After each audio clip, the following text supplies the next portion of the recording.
Have you ever been in a situation where something small goes wrong, but it feels like the end of the world? Have you ever been in a situation where something small goes wrong, but it feels like the end of the world? Maybe you lost your keys, or your phone slipped from your hand and the screen shattered. In those moments, it's easy to feel overwhelmed, to think that your problem is too insignificant for anyone to care about, especially God. But today, I want to share a story from the Bible that shows us just the opposite. It's a quiet, beautiful story that reveals a God who is intimately concerned with even the smallest details of our lives. This is the story of the floating axe head. Our story begins in ancient Israel, during the time of the prophet Elisha. Elisha was the successor to the great prophet Elijah, and he was known for the powerful miracles God performed through him. He led a group of prophets, a community of men dedicated to learning from him and serving God. They lived together, studied together, and shared their lives. As time went on, this community of prophets grew. More and more men were drawn to Elisha's teaching and the vibrant spiritual life they shared. Soon, the place where they were living became too small. Imagine a house where every room is overflowing, where people are bumping elbows at every meal, and there's barely enough space to sleep. That was their reality. The space that once felt like a cozy home now felt cramped and restrictive. So, one day, the company of prophets approached Elisha. They said, "Look, the place where we meet with you is too small for us. Let us go to the Jordan River, where each of us can get a pole and build a place for us to live." This was a practical solution to a practical problem. They saw the need, and they came up with a plan. They weren't asking for a miracle. They were ready to put in the hard work themselves. They wanted to roll up their sleeves, head down to the river, and build a new home with their own hands. But there was one thing they wanted. They turned to Elisha and asked, "Won't you please come with your servants?" It's a simple request, but it speaks volumes. They didn't just want his permission, they wanted his presence. They valued his wisdom, his guidance, and his fellowship. They knew that whatever they built would be better if he were there with them. Elisha, always the gentle leader, simply replied, "I will." So, the whole company set off for the Jordan River. It was a scene of bustling activity and hopeful energy. The air was filled with the sound of men working together, the chop of axes against wood, and the murmur of conversation. They were building not just a physical structure, but a future for their community. Each man was doing his part, felling trees to gather the timber they needed for their new home. Among them was one man, working diligently like the rest.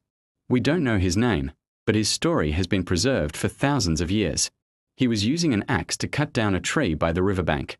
He swung the axe again and again, the sharp blade biting into the wood. But this axe wasn't his own. It was borrowed. In those days, tools like an iron axe head were incredibly valuable. They were expensive and difficult to replace. A good axe was a prized possession, essential for building and for life. To borrow one was an act of trust, and to lose it would be a disaster, not just financially, but it would also damage your reputation. As this man was swinging the axe with force, the unthinkable happened. The iron axe head, heavy and solid, suddenly flew off the wooden handle. It soared through the air in a short, tragic arc and landed with a splash in the murky waters of the Jordan River. It sank instantly, vanishing beneath the surface. Silence. The rhythmic chopping stopped. All the man could do was stare at the spot where the axe head disappeared. Panic and despair washed over him. His heart sank just as quickly as the iron had. He cried out, a voice filled with anguish, "Oh no, my Lord. It was borrowed." Can you feel his desperation? It wasn't just a piece of metal he had lost. He had lost something that didn't belong to him. He was now in debt. He had broken a trust. How could he possibly explain this to the owner? How could he afford to replace it? In that moment, his world was turned upside down by this one, seemingly small accident. His cry was a cry of helplessness. Elisha heard the man's cry of distress. He walked over to the riverbank where the man stood, frozen in despair. Elisha didn't scold him. He didn't lecture him about being more careful. He didn't minimize his problem or tell him it wasn't a big deal. Instead, the man of God asked a simple, calm question. Where did it fall? His voice cut through the panic. It was a question that offered a sliver of hope. The man pointed to the spot in the river. "There," he said, his voice probably trembling. What happened next is one of the most gentle and profound miracles in the Bible. Elisha didn't pray for a new axe to appear. He didn't magically produce money from his pocket to pay for the lost one. He took part in the story. Elisha went and cut a stick from a nearby tree, just a simple piece of wood. Then he walked back to the river, to the exact spot the man had pointed out. He tossed the stick into the water. And then, the impossible happened. The laws of nature were suspended. As the wooden stick floated on the surface, the heavy iron axe head, which by all rights should have been stuck in the mud at the bottom of the river, began to rise. It broke through the surface of the water and floated. Iron floated on water as if it were a piece of cork. Imagine the scene. The stunned silence of the onlookers. The gasp of the man who had lost the axe. His eyes, wide with disbelief and wonder, watched as the very thing he thought was lost forever was now floating right in front of him, within his reach. Elisha looked at the man, his eyes full of kindness, and said, "Lift it out." His instruction was as simple as his initial question. He was inviting the man to participate in his own rescue. With a hand that was likely still shaking, the man reached out and picked up the axe head from the water. He held it in his hand, cold and wet and wonderfully, miraculously solid. It was real. It was returned. His problem was solved. The story ends there. The Bible doesn't tell us what happened next, but we can imagine the relief, the gratitude, the sheer joy that must have flooded the man's heart. We can imagine the or that fell upon the entire company of prophets as they witnessed this quiet miracle. They went back to their work, but with a renewed sense of who their God was. He was not just a God of thunder and lightning on Mount Sinai, not just a God who parted the Red Sea. He was a God who cared about a borrowed axe head. This story is a powerful reminder that there is no problem too small for God's attention. We often categorize our problems. We think, this is a big one, this is worthy of prayer, but this other thing, it's so trivial, I shouldn't bother God with it. We worry about our health, our finances, our families, and we should bring those to God. But what about the daily frustrations? The lost keys? The broken appliance? The forgotten appointment? The feeling of being overwhelmed by 100 tiny things? The story of the floating axe head tells us that God cares about those things too. He sees our personal anxieties and our quiet desperations. The man's cry was, "It was borrowed." He was worried about his responsibility, his integrity, his debt. This was a personal, financial, and social problem all rolled into one. And God, through his prophet Elisha, stepped into that very specific, personal mess. Notice the tenderness of God's response. Elisha's calm demeanor, his simple question, "Where did it fall?" This shows a God who leans in to listen, who wants to know the specifics of our trouble.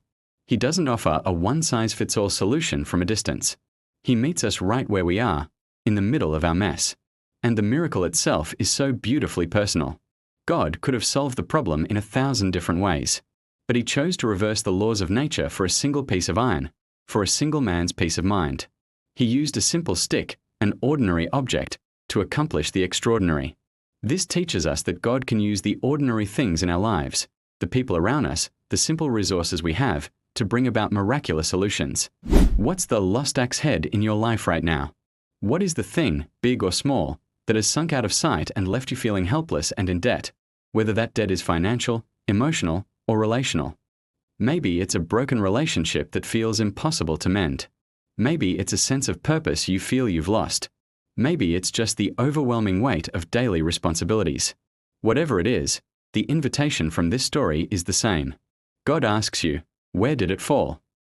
He invites you to show him the exact spot of your pain, your loss, your anxiety.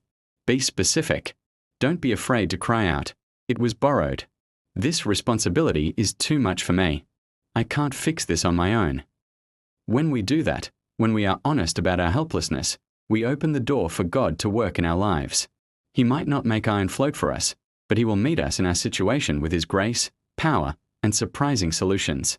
He is the God who notices the one, who cares for the small, and who can restore what seems irretrievably lost. So today, take heart from this simple, ancient story. Your life, with all its details, matters to God.